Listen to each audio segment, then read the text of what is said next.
Assalomu alaykum, hurmatli xonimlar va janoblar. Siz bilan Sirojiddin Melikmurodov salomatlik sirlari haqida gaplashamiz. Assalomu alaykum, hurmatli kuzatuvchilar. Bugungi dasturimiz mehmoni Xudoyberdi Allamurodov, Surxondaryo viloyati Chariqo'rg'on tumanidan. Assalomu alaykum, Xudoyberdi. Assalomu alaykum. Dasturimizga xush kelibsiz. Xushvaqt bo'lingizni hammalaysiz. Xudoyberdi, oldingi ahvolingiz qanaqa shaklda bo'lgan? Men oldin elektron arabada o'tirardim. Ya'ni birinchi guruh nogiron edim. Belimdan pasti qurigan, falajlangan holda edi. Yura olmasdim hech. Xudoyberdi, necha kilo vaznda bo'lgansiz shu paytda? 39 kiloga qanchadir gram mayda chidasi bilan shuncha vaznda kelganman. Xudoyberdi, hozirgi ahvolingiz qanaqa? Hozirgi ko'rib turganingizdek, o'zi oyog'im ishlab, belimdan past ishlab yurib ketdim. Mani ko'rib turganlaringizdek, Xudoga shukr. Necha kilo vazndasiz? 8 kilo vес oldim. 8 kilo vес oldingiz. Qancha vaqt ketdi oldingi holatingizdan hozir shu ahvolga kelishingizgacha? 2 oy mobaynida endi boshqa dardlardan xalos bo'lib, 4 oy deganda o'zim emin erkin hassasdan yurib, koleskamni unutib yurib boshladim. Zo'r natija.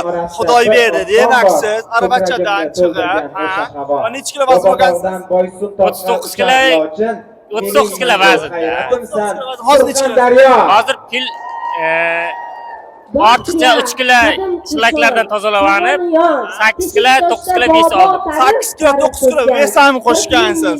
Xudoyberdi, oldingi aravachadan, ozg'in holatdan, yurolmayotgan holatdan va hozirgi oyog'ingiz bilan ozroq yurib kelyapsiz va 8 kilo vес olgansiz va bu darajaga qanaqa erishgan?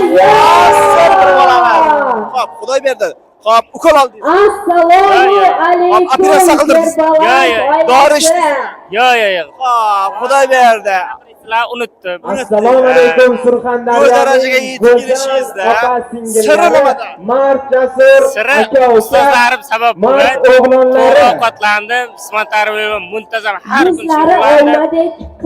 Eng sababchi mana Kevlayev kompaniyasini tavsiya berib, uch mahal, to'rt mahal vaqtida ishdim. Xudoga shukr, natijam super. Dunyo natijasi eng super natija menga. Yurmaydi, ana qilmaydi, bo'ldi, usta qo'yildi degan.